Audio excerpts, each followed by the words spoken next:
সিলেটের বিশ্বনাথের ছেলে মুসা, যে পেশায় একজন মোবাইল মেকানিক।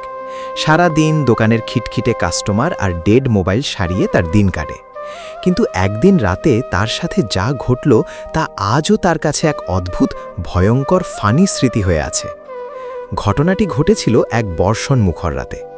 দোকান বন্ধ করে রাত 11টার দিকে মুসা যখন বাইক নিয়ে বাড়ির দিকে ফিরছিল, তখন বিশ্বনাথের নির্জন রাস্তাটা এক প্রকার ভুতুরে পরিবেশ তৈরি করেছিল।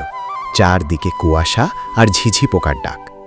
এমন সময় রাস্তার পাশে বকুলতলায় সে দেখল সাদা কাপড় পরা লম্বা এক মূর্তি দাঁড়িয়ে আছে। মুসার পিঠের লোম খাড়া হয়ে গেল। সে ভাবল শেষ, আজ মনে হয় যমদূত সামনে। সে ভয়ে বাইকের গতি বাড়ালো, কিন্তু বাইক স্টার্ট নিচ্ছে না। চারপাশটা যেন আরও অন্ধকার হয়ে এলো। ওই মূর্তিটা ধীরে ধীরে মুসার দিকে এগিয়ে আসতে লাগলো। মুসা তখন জীবন বাঁচানোর জন্য তার ঝোলায় থাকা একটি পাওয়ার ব্যাংক আর একটি পুরনো চার্জার ধী করে চিৎকার করে বলল, সাবধান, কাছে আসবেন না, আমার কাছে কিন্তু চার্জার আছে, আমি কিন্তু আপনারা এখন চার্জ দিয়ে দিব। মূর্তিটা থেমে গেল। মুসা কাঁপতে কাঁপতে টর্চ জ্বালালো।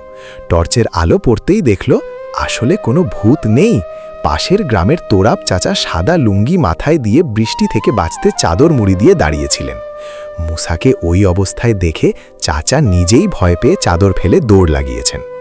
মুসা হাঁফ ছেড়ে বাঁচল, কিন্তু পরের দিন থেকে পুরো বিশ্বনাথে খবর ছড়িয়ে তুলল মুসা নাকি ভূতকে চার্জার দিয়ে চার্জ দিতে চেয়েছিল। মুসা এখনও দোকানে বসলে কেউ না কেউ এসে মজা করে জিজ্ঞেস করে, কিরে মুসা, আজ কোনো ভূত আসছে নাকি? চার্জার রেডি রাখছিস তো? মুসা এখন হাসে, কিন্তু ওই রাতের কথা মনে পড়লে আজও তার হাসি আর ভয় একসাথে লেগে যায়।